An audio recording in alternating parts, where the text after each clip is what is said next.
इस वक्त हमारे साथ बातचीत के लिए केंद्रीय राज्य मंत्री बीएल वर्मा मौजूद है। सर, अखिलेश यादव लगातार निशाना साध रहे हैं, G20 को लेकर सवाल उठा रहे हैं। अखिलेश यादव ने ट्वीट किया है कि दिल्ली में जो आवारा पशु है पकड़ने वाले एक्सपर्ट्स को अब उत्तर प्रदेश भेज देना चाहिए क्योंकि वो खाली हो गए। किस तरह से अखिलेश यादव के इस बयान को देखते हैं, क्योंकि इससे पहले भी G20 को लेकर कई निशाने अखिलेश यादव ने साधे आप लोगों पर? सबसे पहले G20 की सफलता के लिए आदरणीय प्रधानमंत्री जी को बहुत बहुत बधाई देना चाहता हूँ। और G20 का लोहा जिस तरह से पूरी दुनिया ने माना है, तो मैं कह सकता हूँ कि अखिलेश यादव ये इस प्रकार के बयान जो देते हैं, मुझे लगता है कि G20 का मजाक नहीं बना रहे हैं।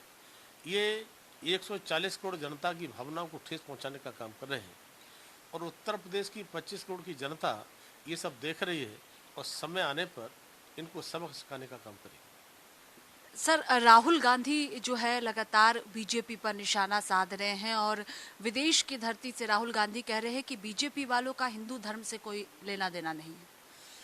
विदेश की धरती पर जाकर के देश की बदनामी करने का पहले से उनका क्रम रहा है, इसलिए विदेश की धरती से G20 की सफलता उनको रास नहीं आ रही है।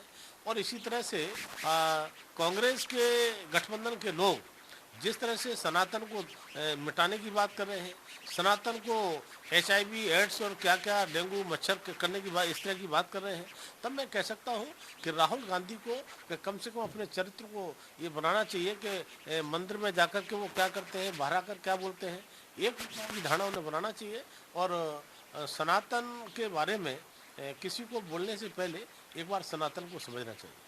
आपको लगता है कि जिस तरह से राहुल गांधी विदेश की धरती पहुंचते हैं वहां पर भारत को लेकर भी कई तरह के बयान, इससे पहले कि अगर हम देखते हैं बीजेपी को लेकर लगातार निशाना साधते हैं, किस तरह से राहुल गांधी के इन बयानों को आप देखते हैं? विदेशी धरती पर जाकर के ये उनका पहली बार काम नहीं है।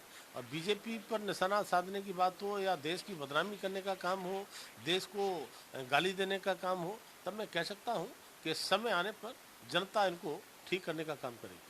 समाजवादी पार्टी के नेता हैं, वो बयान दे रहे हैं कि हिंदू राष्ट्र की मांग करने वाले लोगों को भारत से कैसे प्रेम हो गया है। समाजवादी पार्टी की बात करते हैं तो घोसी उपचुनाव के जो नतीजे आए उसके बाद से लगातार आप लोग निशाने पर हैं। इन्हें पता नहीं भारत से क्यों नाराजगी है, भारत से इनको भारत नाम से दर्द क्यों लगता है। और मैं कहूँगा कि ये घोसी चुनाव को लेकर के बहुत ज़्यादा उत्साहित ना हो। मुझे लगता है कि जिस तरह से 2014 में इनका हश्र हुआ है, 2017 में इनका जनता ने हश्र किया है, 2019 में प्रदेश की जनता ने इनका हश्र किया है, अभी 2022 में जिस तरह से किया है, तो 2024 में जब आएगा तो मुझे लगता है कि इनको अपना खाता खोलने के लिए ढूंढना पड़ेगा कि खाता कहाँ से खोला जाए। और उत्तर प्रदेश की जनता वो खाता समाजवादी पार्टी का नहीं खोलने देगी। बहुत शुक्रिया बातचीत के लिए। कैमरा पर्सन रोहित के साथ स्वाति पाठक, भारत समाचार, दिल्ली।